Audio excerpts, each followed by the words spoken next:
এই প্রোডাক্টটা কাস্টমার পায় কত টাকা দিয়ে? 100 টাকা দিয়ে। আসেন ঘটনা কি ঘটে। তো নরমালি হচ্ছে ডিস্ট্রিবিউটর, হোলসেলার, রিটেলার এবং অ্যাডভার্টাইজমেন্ট কস্ট দেওয়ার পরে এই প্রোডাক্টের দাম হয়ে যায় 100 টাকা, আর কাস্টমার এই 100 টাকা দিয়ে প্রোডাক্টটা কিনে। এই পৃথিবী শুরু হওয়ার পর থেকে এটাকে বলে ট্রেডিশনাল বিজনেস সিস্টেম।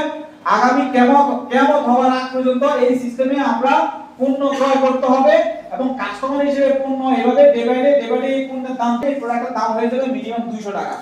কাস্টমার হিসেবে যে আপনি যে 100 টাকা দিয়ে পণ্যটা ক্রয় করছেন, এই 100 টাকা কোথায় পেলেন? কোথায় পেলেন 100 টাকা? ইনকাম করে, আয় করে, ব্যবসা বাণিজ্য করে, জব করে, তাই তো নাকি? তার মানে 100 টাকা আমি কি করলাম? ইনি রিটেলার, দোকানদার, ইনি ওয়্যারহাউস, ইনি হোলসেলার, উনি ডিস্ট্রিবিউটর, আর মেইনলি 40 টাকা যিনি ম্যানুফ্যাকচার করে 40 টাকায় প্রোডাক্টটা মার্কেটে যখন ছেড়ে দেয়, উনি ওখান থেকে লাভ প্রফিট করে একজন ডিস্ট্রিবিউটর নাকি একজন ম্যানুফ্যাকচারার? কার হয়? একজন ম্যানুফ্যাকচারার। তার মানে একজন ফ্যাক্টরি যিনি মালিক, ইনারে কিন্তু লাইফস্টাইল পরিবর্তন হয়। এরা ডেইলি 1000 পিস, এ যদি বিক্রি করে ডেইলি 100 পিস, এ বিক্রি করে ডেইলি 500 পিস, এ বিক্রি করে ডেইলি 10000 পিস, আর উনি বিক্রি করে ডেইলি 1 কোটি পিস। Right or wrong?